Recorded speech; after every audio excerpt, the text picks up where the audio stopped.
Hello and welcome to the Epochs, the Lotus Eaters number 15, where Beau and I will be talking about the naval engagements of the First Punic War. Now, I really wanted to do this because I'd recently reread Polybius on this, and it strikes me that not enough is done to talk about the First Punic War anyway, because it's not nearly as cinematic as Hannibal crossing the Alps, but it was still a gargantuan conflict that absolutely rocked the Western Mediterranean. And the amount of men, materials, and money that was spent on this conflict, often totally needlessly, for what was a 26-year-long war that ended in a stalemate. It doesn't sound like the sort of normal cinematic story that you get from a history reading. But there's so much that happened during the First Punic War that's just staggering, like genuine firsts in human history, especially when it came to scale, that it's really worth talking about. And the general Roman strategy is kind of laughable, and the incompetence of the Carthaginians at sea is kind of amusing. And so I thought we'd just get straight into it. Right. So, leading up, we won't be talking about the Punic War specifically. We're talking directly about the naval engagements, but I guess we'll have a very brief why are Rome and Sicily and Carthage fighting.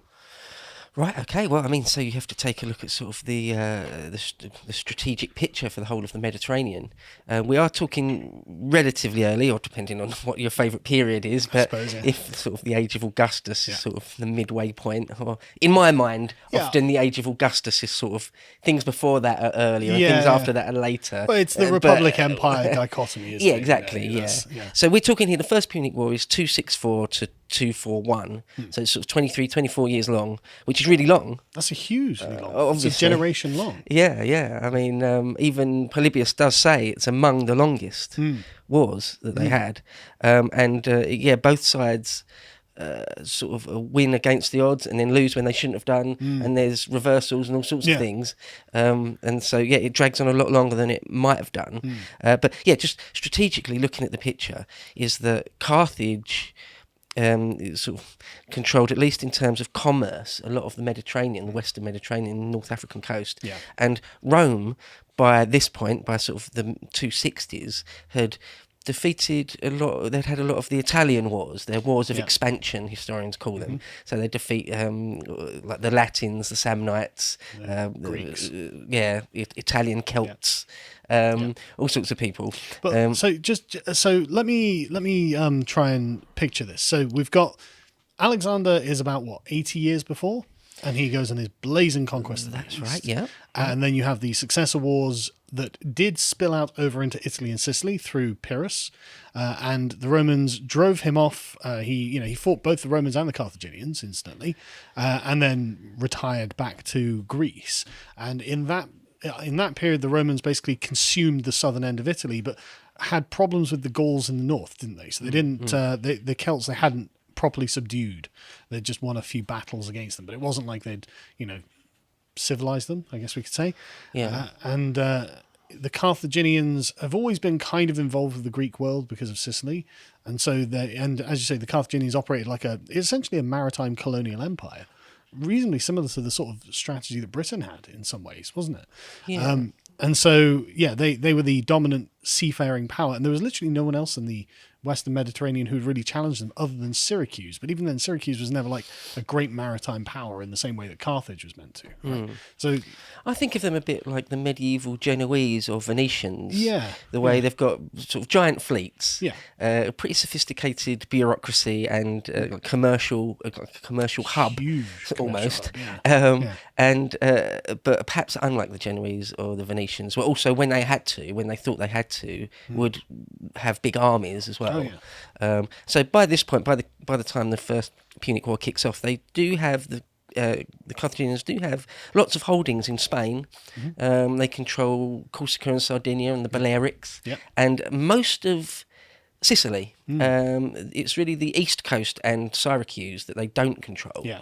But most of Sicily. And large amounts of North Africa as well. Oh, yeah, of course, sorry. Trading Absolutely, posts. All of we North talk Africa, about Hanno really. the Navigator sending,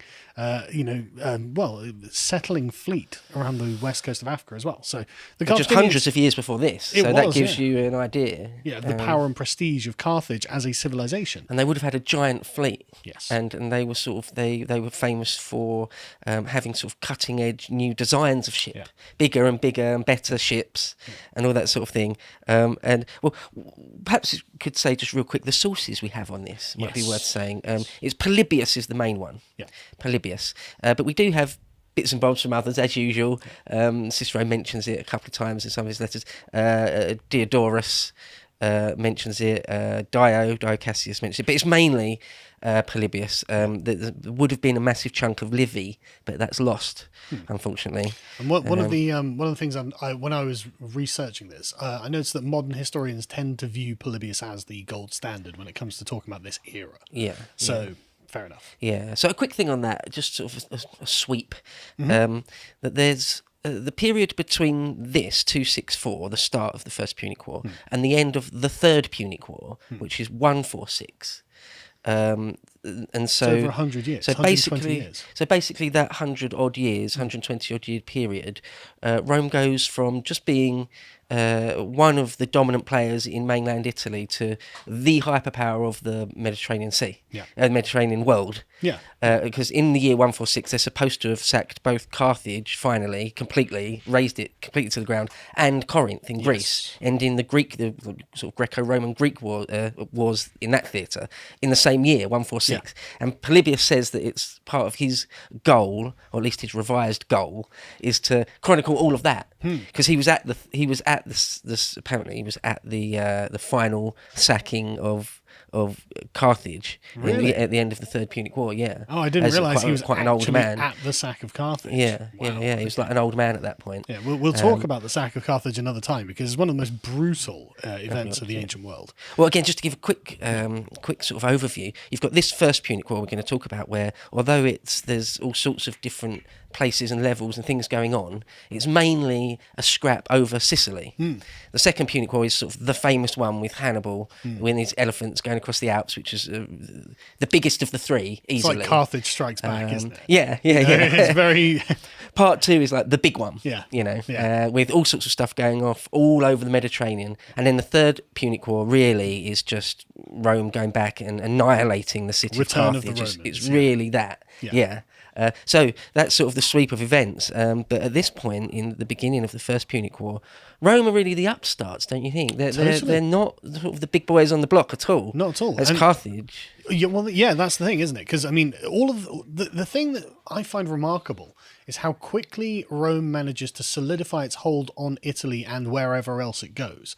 Because you would normally think that it would be, Pyrrhus comes over, they drive him off, and so the Romans are like, right, we've got the Greek southern cities of Italy, great. Now we're at war with Carthage. You would have thought that the Greeks were like, well, we don't have to stand for this. We're going to side with the Carthaginians. We're in revolt. We're going to bring over a Macedonian king or something like that. And you would have thought it would have been more difficult for Rome, but I guess the Romans were just so intimidating that they were just like, well, you better not go anywhere. Yeah. It's really weird to me how the Romans, because it's within a generation or two. It's not like this is a long ancestral tradition of them being subjugated to Rome or something, which you could understand, fair enough. There's been 100 years, okay, but it hasn't. There's been like 20 years, if that. And it's like, well, why are you just accepting this? You can remember a time when Rome wasn't in charge, and that could come again if you wanted, and for some reason people just didn't do it. Yeah, it is interesting when you look at it sort of in that through that lens. I mean, Sicily, we've already talked about in other conversations how the Athenians tried to invade Sicily, like long before this. About 150 years before this. Yeah, and sort of obviously the Athenians failed there. But there's a long history, hundreds of years worth of different Sicilian towns fighting each other. Like Egesta would have lots of wars, many wars back and forth with other towns in Sicily. Then they would ask the Carthaginians, who were sort of the most powerful at the time, to come and help. And when you look at a map, which we'll put up in post, Sicily's not far from Carthage. Rome, it's sort of right in the middle, isn't it? Bang in the middle. Yeah. And so it's important to note as well, it's very strategically centered. It's got it's a big island. It's a very fertile island. And so it's a great trading post and agricultural hub. to hold. So if you're going to become a dominant power in the Mediterranean, owning Sicily is a very useful thing. Yeah. If you want to make the whole thing yours, it's almost like a linchpin in a way. Maybe I'm exaggerating a bit, but I don't think they'd have expended so much treasure and manpower if it wasn't. Right. Yeah. Well. Yeah. Right. Good. Very good argument. Yeah. I think that when you go back to sort of the 400s and the 500s BC, so a long time before we're about to start our story. There's all sorts of towns within Sicily fighting each other, and then they asked the Carthaginians to come and help. And anyway, over the course of 100, 200 odd years, Sicily, other than the east coast of it, becomes essentially under the control of Carthage, either indirectly or directly. Historians have said that had Carthage completely dominated Sicily by the time Rome's expansion got to southern Italy, the whole story might have been different, because the fact that Rome were able to relatively easily get a foothold in Sicily, that's a big deal, really, just to get a foothold. Because again, when you look at the map, Sicily and the toe of Italy is Rhegium. That's very, very close. That little strait there, extremely close. Yeah, you can see, the thing. It's extremely close. So, I mean, that's sort of the setup of it. I mean, Polybius talks about how... you said you've been listening to Polybius recently, or rereading. I think it's really good the way he's... Book 1, because most of the stuff we're going to talk about is Book 1 of Polybius. And it's interesting that he opens his history, I always find it funny, by sort of saying, why wouldn't you want to know all about this? Yeah. Like, what's your problem if you don't want to know all about the First Punic War and why it kicked off, doesn't he? Yeah, oh, absolutely. And he's got a wonderfully sort of condescending manner to the other historians of his own age, where he's acting like he's basically cleaning up their mistakes. Yes, it does sound a bit like that, doesn't it? Yeah. Sometimes. And I quite like his attitude when he approaches it. It's like, look, I'm the best around here, so listen. And you want to know this. Because he names other ancient historians that are now lost to us, and says, this guy's crap. Yeah. This guy's completely unfair and biased, Yeah. and here's what really happened. Listen to me. I mean, it sounds like we didn't lose much, to be honest. Right, yeah. But then we only have his opinion on it, so there we go. I like that thing where he says it's his plan to sort of explain to everyone how Rome went from kind of nothing to the hyperpower. And he chronicles some of the other big empires that have already existed in his time, like the Persians and the Spartans and the Macedonians. And he says, like, even the Macedonians never even attempted to try and take possession of Sicily or Sardinia or Libya, which is sort of Africa, really. Still, they call North Africa Libya.